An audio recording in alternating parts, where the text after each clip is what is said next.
Oh, my apologies. I mistook that for rummaging through trash, Emma remarked with a victorious grin, oblivious to the fatal error she was about to make.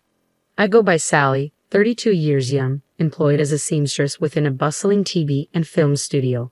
My days are filled with the delicate task of mending costumes, a diverse array ranging from opulent period ensembles to the mundane attire of modern-day dramas. It's my duty to ensure they fit the bill of their era and the actors who don them, tending to any wear and tear accrued during filming. In my daily routine, I navigate through piles of fabric, maneuvering sewing machines and wielding irons with practiced precision. While my primary responsibility lies in the art of garment repair, my true expertise lies in the craft of sewing. From intricate fixes to crafting creations from scratch, my hands are adept at bringing fabric to life. It's a skill passed down from my mother, a gift I've nurtured since childhood. This profession feels like more than just a job to me, it's a calling. Despite the erratic hours and occasional unreasonable requests, my passion for this work remains unwavering. I harbor hopes of spending a lifetime within these walls, weaving threads of creativity and craftsmanship indefinitely. At this studio, fate intertwined my path with Joe's. He held the responsibility of tending to the needs of the actors, while I diligently worked on costumes. With a mere 3-year age gap between us, our daily interactions cultivated a bond that naturally deepened over time. After 2 years of shared laughter and challenges amidst our bustling schedules, we took the plunge into matrimony. However, as we embarked on this new chapter together, life threw a curveball. My world was shaken when my mother fell gravely ill and departed unexpectedly, casting a shadow over our joyous occasion and prompting Joe and me to postpone our wedding plans. Originally, our wedding plans were modest, envisioning a simple ceremony in a local church surrounded by close family. However, the unforeseen delay in our nuptials prompted us to reassess our priorities, setting our sights on saving up for a more elaborate celebration and a dream honeymoon. Given the erratic nature of our work schedules, the idea of renting a separate residence solely for sleeping seemed extravagant to us. Thus, in pursuit of our wedding fund, Joe and I made the decision to reside with his mother, Emma, in their family home. Both of us had experienced the loss of a parent early in life, forging a common bond in our shared grief. With my father's absence and Joe's similar experience, concerns for Emma's well-being weighed heavily on our minds. We embarked on this living arrangement with the best intentions, hoping to foster a harmonious relationship with Emma. Little did we know, it would mark the beginning of an unforeseen ordeal. Emma harbored no desire to foster a harmonious relationship with me. To her, I was nothing more than an interloper who had stolen her son's affections. The moment we settled into our new living arrangement, her relentless harassment commenced. Every corner of the house became an opportunity for criticism, each word laced with disdain. If I claimed Sally, she would begin, launching into a tirade about the state of the house and questioning my upbringing with thinly veiled insults. I endured the onslaught, striving to meet her exacting standards, even if it meant my hands cracked and blue from the relentless scrubbing. The demands for cleanliness were unfathomable, with no task too trivial to escape her scrutiny. Whether it was cleaning, laundry, or cooking, any imperfection, no matter how minor, warranted a redo, met with a nonchalant demeanor. As exhaustion set in, her harassment only intensified, each critique chipping away at my resolve. Even when I thought I had completed a task flawlessly, she would unearth some perceived flaw, leaving me to scrub the sink into the early hours of the morning. It became evident that she found fault in everything about me, her disapproval casting a shadow over every aspect of our shared existence. Under Emma's decree, I found myself burdened with the entirety of the household chores. Struggling to juggle my professional obligations alongside the mounting demands of domesticity, I made the difficult decision to transition to remote work. Yet far from alleviating the situation, this only served to intensify Emma's expectations. Each day mirrored a scene from Cinderella's tale, as I toiled ceaselessly over endless tasks. Has the laundry been tended to? The upstairs curtain is in disrepair. See to it. You're quite handy with a needle, aren't you, Sally? Emma's demands echoed incessantly, leaving me little respite even in the midst of urgent work commitments. Apologies, but I have pressing deadlines. Can the curtain not wait until the weekend? I pleaded, hoping for some reprieve. What nonsense. Leaving it as it is could invite gossip from the neighbors. It must be fixed immediately, she retorted sharply, dismissing any notion of delay. Thus my days blurred into a relentless cycle of multitasking, wherein I found myself simultaneously engrossed in work and ensnared by domestic duties. Often, the distinction between the two became increasingly blurred as I toiled well into the night, the chores ceaseless and unforgiving. It became apparent that Emma derived a perverse satisfaction from witnessing my gradual descent into exhaustion. Emma wielded her cruelty like a masterful sadist, inflicting torment upon me with relentless harassment, particularly when Joe was absent during the day. Our dynamic mirrored that of an oppressive owner and a submissive maid, with me bearing the brunt of all household responsibilities. Despite my inner turmoil, pride prevented me from easily confiding in Joe about the extent of my suffering. I persevered, striving to fulfill my designated role, yet the toll on my psyche far outweighed the physical strain of the chores. Occasionally, Emma would extend invitations to neighbors for lunch, transforming these gatherings into excruciating ordeals. Her criticism reached new heights in the presence of others, their conversations dripping with disdain as they disparaged me. She's utterly hopeless as a daughter-in-law. I have to lecture her incessantly. My son may be blind to it, but I'm not fooled. She's simply insufferable and devoid of common sense. Emma's words cut deep, amplified by the chorus of laughter from her guests, who seemed all too eager to join in the ridicule. As I labored through the tasks, their harsh judgments lingered like a heavy weight upon my heart, chipping away at my resilience. Each day felt like a battle against my own sanity, the relentless onslaught of criticism pushing me to the brink. If this continued unabated, I feared I might lose myself entirely to the suffocating grip of despair. But the challenges didn't end with Emma's relentless torment. There was also Joe's older sister, Sarah, aged 38. Sarah resided in a nearby town with her boyfriend, and if I were to sum her up in a single word, it would be stingy. Almost daily, she'd make her way to our house for lunch, likely aiming to save a few pennies. The most frustrating aspect was her habit of dropping by unannounced. Without prior warning, I couldn't prepare her portion of the meal, leaving me scrambling to accommodate her unexpected presence. She'd nonchalantly devour my food and depart without a second thought. For Sarah, possession was synonymous with entitlement. Everything in her possession was hers by default, extending even to items within her parents' home. Just what I needed. I was running low on tissues. I'll take these, she'd declare, helping herself to whatever caught her eye, regardless of its ownership. But Sarah, I purchased those for Emma, I'd protest, only to be met with a withering glare. What's the issue? You're always at home, aren't you? Just buy more, she'd dismiss, echoing her mother's callous disregard for boundaries. It's a marvel how Joe managed to emerge from such a family with his character intact.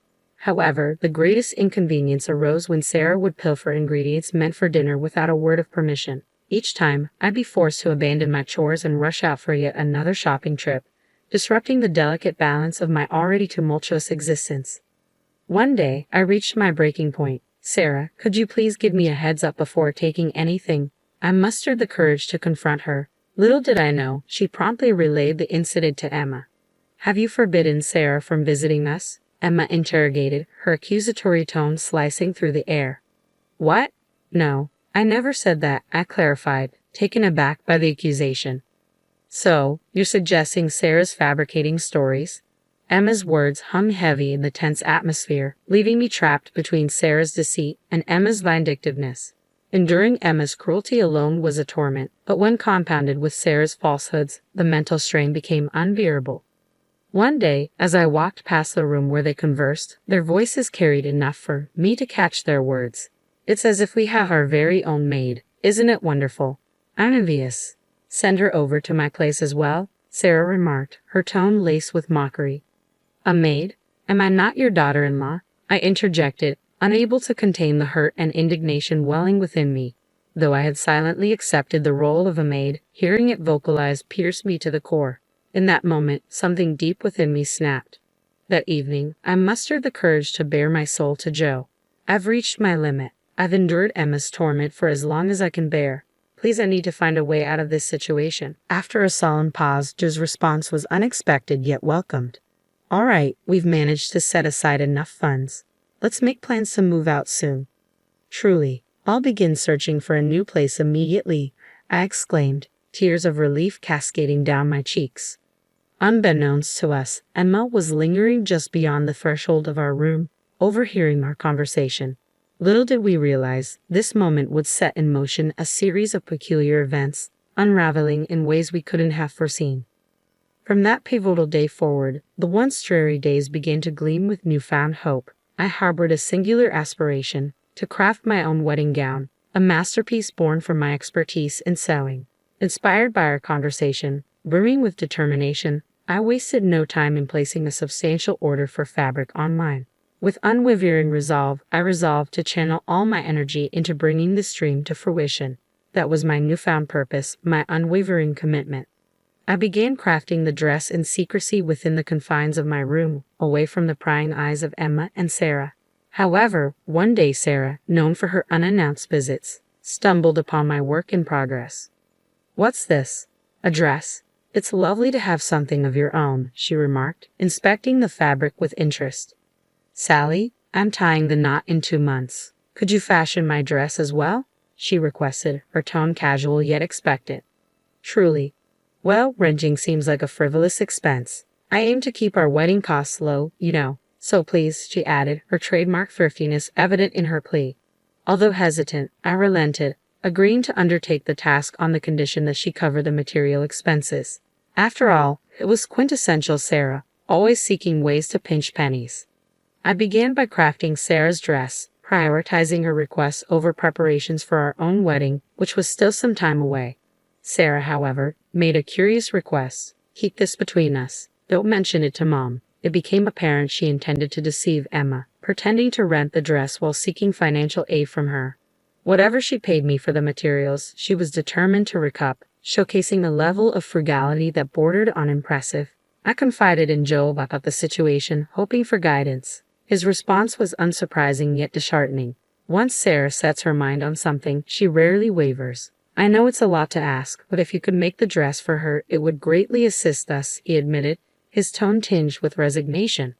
Though burdened by the request, I accepted with a determined smile. "Consider it done. I'll put my best foot forward," I reassured him, steeling myself for the task ahead.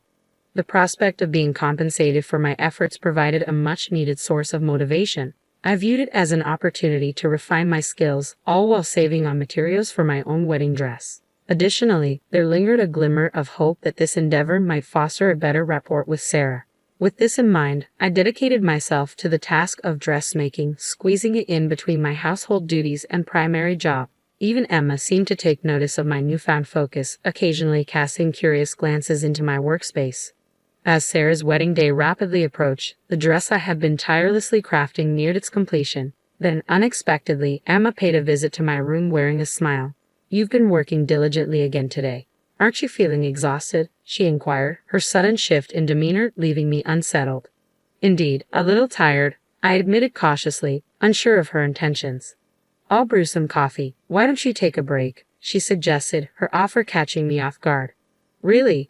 That would be appreciated. Thank you," I responded, cautiously accepting her offer. With a reassuring smile, Emma assured me, "No need to thank me. I'll bring it to you shortly."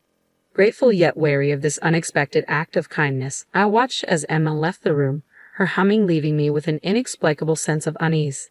Emma making coffee for me, it was a gesture unprecedented in our tumultuous relationship. Various thoughts raced through my mind, but ultimately, I decided to put aside my concerns and return to my work. As I delicately added the final embellishments of lace to Sarah's dress, a sense of accomplishment washed over me. Despite the garment being intended for Sarah, I couldn't help but infuse it with a touch of my own care and affection. Suddenly, the aroma of coffee filled the air, signaling Emma's unexpected arrival. "Sally, may I come in?" she called through the door. Caught off guard, I hesitated before granting her entry. As she stepped into the room, my eyes widened in disbelief.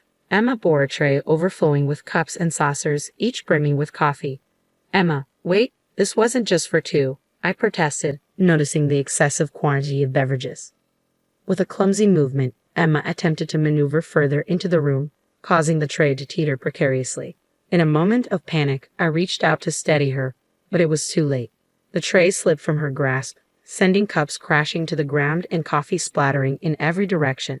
In the ensuing chaos, I stood frozen, my gaze fixated on the ruined dress now adorned with splotches of coffee resembling a peculiar giraffe pattern. A scream escaped my lips involuntarily, echoing the shock and dismay I felt in that moment. As I glanced up, I couldn't help but notice the fleeting smirk on Emma's face. "Oh no, I'm terribly sorry. It was an accident," she offered, her voice tinged with feigned remorse. "Are you alright? Wait, is that a dress? I thought you were rummaging through the trash." Emma's words pierced through me, leaving me speechless and bewildered. The shock of her actions rendered me momentarily speechless, my mind racing to comprehend her motives. Attempting to mask her malicious intent, Emma feigned concern. "Oh dear, you can't possibly wear that for your wedding, can you?" she remarked, her false sympathy thinly veiling her true intentions. It was then that my suspicions solidified into certainties. Emma was deliberately trying to sabotage our wedding, perhaps in a bid to thwart our plans of moving out afterward. But there was no time for anger. With adrenaline coursing through my veins, I darted to the bathroom with the stained dress and towel, frantically attempting to rinse off the coffee before the stain set. Emma's presence loomed in the doorway, her malicious grin fueling my determination to salvage the garment. "Need any assistance?" she offered with a sickening sweetness. "No, I'm perfectly capable," I retorted tersely, my voice tinged with a cold fury born of anger and panic. Just then, Sarah materialized behind Emma, her voice cutting through the tension like a knife. "What's going on? Are you tormenting Sally again?" Sarah's words hung in the air, a stark contrast to Emma's deceitful facade. "No, it's just an unfortunate accident. I accidentally spilled coffee on her dress," Emma replied smoothly, her tone dripping with insincerity. Emma's words dripped with apparent enjoyment, sending a chill down my spine. This was already a dire situation, but what followed was unexpected. "What? Are you serious? That's my dress." Sarah's voice rang out, incredulous and bewildered. Emma stood dumbfounded, her expression a mix of shock and disbelief. "Yours, Sarah? What do you mean? I had her make my dress. What am I going to do?" "My wedding is in 2 weeks," she exclaimed, panic seeping into her voice in a way I had never witnessed before. As I continued to scrub the dress, their frantic exchange unfolding before me, a realization dawned upon me. I had never disclosed to anyone that I was making the dress for Sarah. Emma's assumption that it was intended for me suddenly made sense. She wouldn't have purposefully spilled coffee otherwise. If she had known it was for Sarah, there would be no motive for her to ruin it. Joe and I have long harbored plans to escape the oppressive confines of this family home once the wedding is behind us.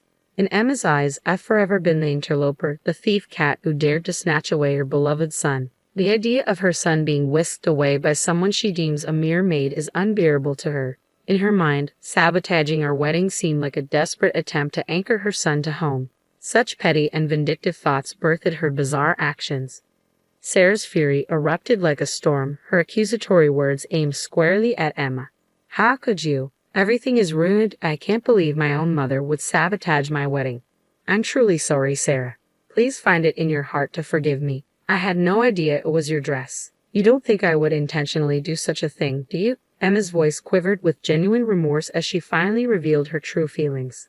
As the heated exchange unfolded, I focused intently on washing the dress, feigning obliviousness to their confrontation. Suddenly, a man's voice cut through the tension, causing everyone to turn in unison. "Oh, Joe, when did you arrive?" Sarah exclaimed, startled by her brother's sudden appearance. "So, that's what happened, Mom," Joe stated calmly, his expression inscrutable. I hadn't even realized he had been silently observing the scene unfold, his arrival timed perfectly amidst the chaos of the argument between his mother and sister. Joe's voice pierced the air, tinged with palpable disappointment. "You watched Sally pour her heart into that dress every single night, only to deliberately ruin it. That's truly despicable." "It's not what you think. This is," Emma began, attempting to defend herself, but Joe's interruption cut her off. "Don't try to make excuses." Joe's voice rose with frustration, causing Emma and Sarah to recoil in surprise.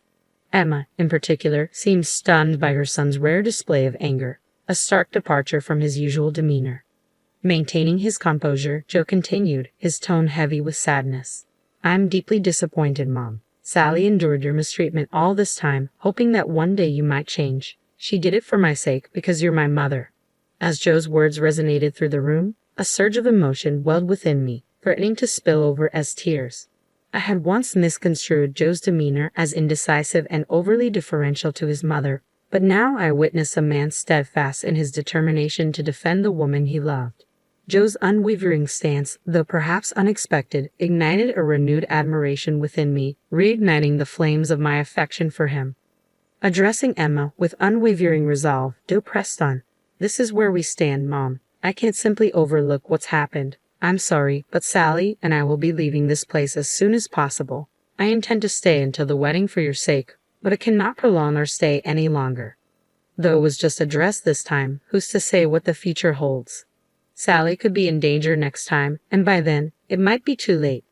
Emma, taken aback by Joe's assertion, interjected with a vehement denial. "Danger? Mom, I would never put her in danger." Joe's voice quivered with restrained anger as he confronted Emma. "How could you speak so callously after destroying all of Sally's hard work?" While his tone was measured, his frustration was unmistakable. This was his mother, after all, and Joe chose to express his discontent with quiet intensity rather than resorting to aggression. As Joe's words hung in the air, his expression shifted into something I had never witnessed before, an amalgamation of anger tinged with profound sorrow. It was a stark departure from the affectionate bond he shared with his mother. Emma, typically quick to retort with sharp words, stood speechless, tears streaming down her cheeks. It was a rare sight to witness Emma, usually so formidable, reduced to tears by her own son's disappointment. Sarah, too, stood in stunned silence, her gaze oscillating between Joe and Emma. The tension in the room was palpable, the weight of the moment hanging heavily upon us all.